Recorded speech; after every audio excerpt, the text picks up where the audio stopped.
Wow. Okay, so I wrote down my question. I've always been extremely drawn to the sky and sunsets and experience what I call visual healing when I gaze upon them. I feel the same way when I work with plants. So as an herbalist, I would like to know how the healing nature of mind, body, and soul that is experienced when ingesting large quantities of medicinal tea, or other medicines works. What is it about plants that heals us?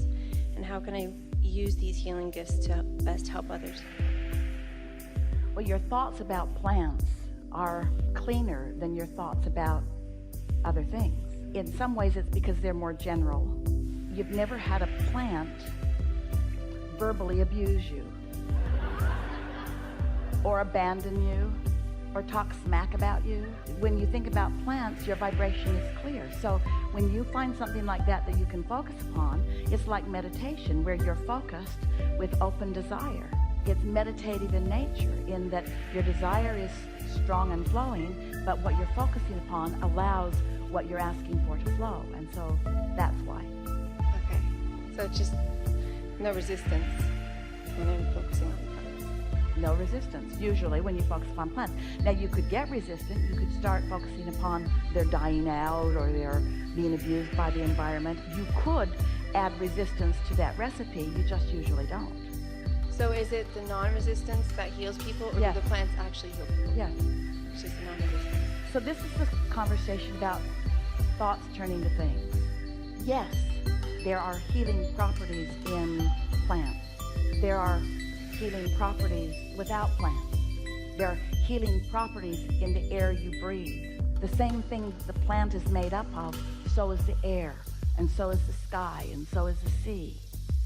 And so if you think in terms of energy, anything that allows pure energy to be received by you has the greatest potential of having what you want to call healing properties.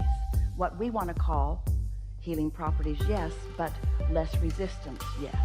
When we stand on the stage like this and we present what we know through Esther, and you all listen, and we know that sometimes it just looks like someone very sure about what she's saying, who is unwavering in the story that she tells. And for some people, it's just another person's opinion that might work and might not work, but blah, blah, blah, it's just another person's opinion.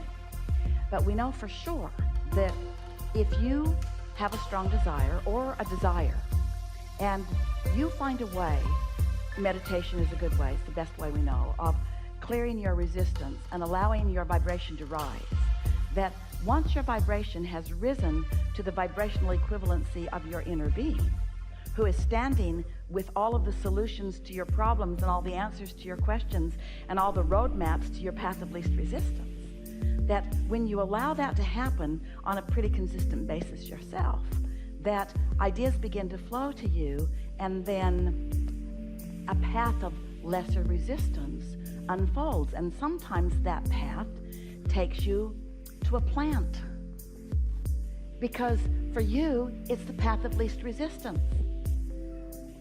Somebody who doesn't believe in that, their lack of resistance, their guidance would take them another way. That's why you want to fight all the time about whose path is the right path.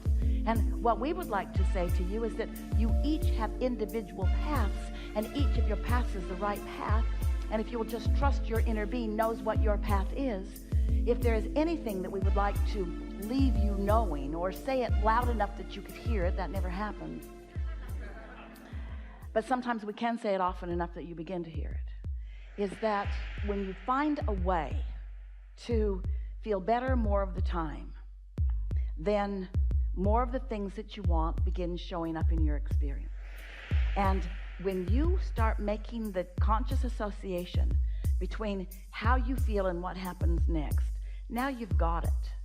If there's anything we would like you to leave this gathering remembering and knowing, it is that there's not just one path, but that your inner being, each of you, your inner being, knows exactly what you want and what the path of least resistance, what your path of least resistance is to get you from where you are to what you want.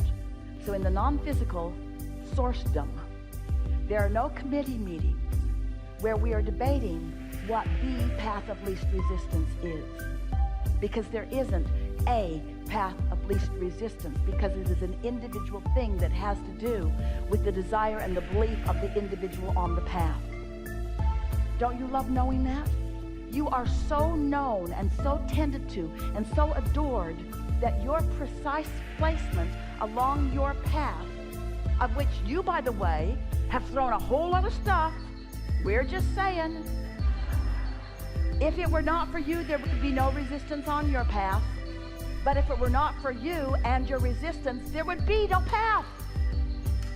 So you want to bless the resistance that has carved out a path, and then you want to stop tripping over the resistance because your inner being knows the way around the resistance in order to...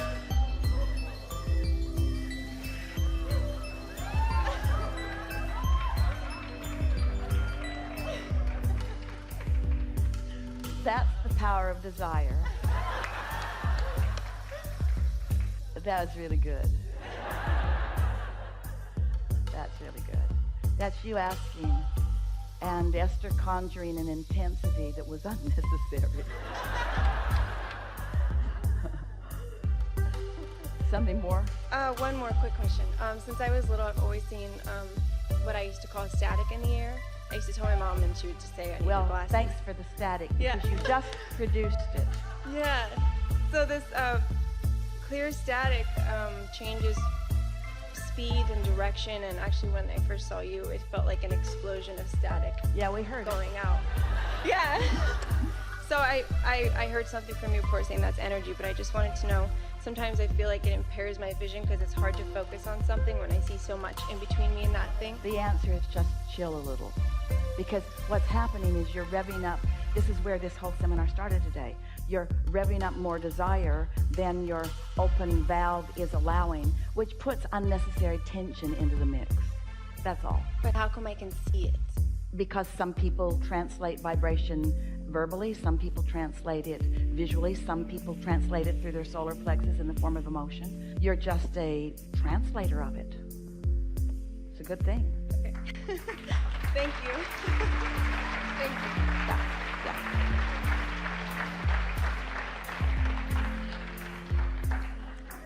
We feel no responsibility to you over here. We're not going to cave to your whining.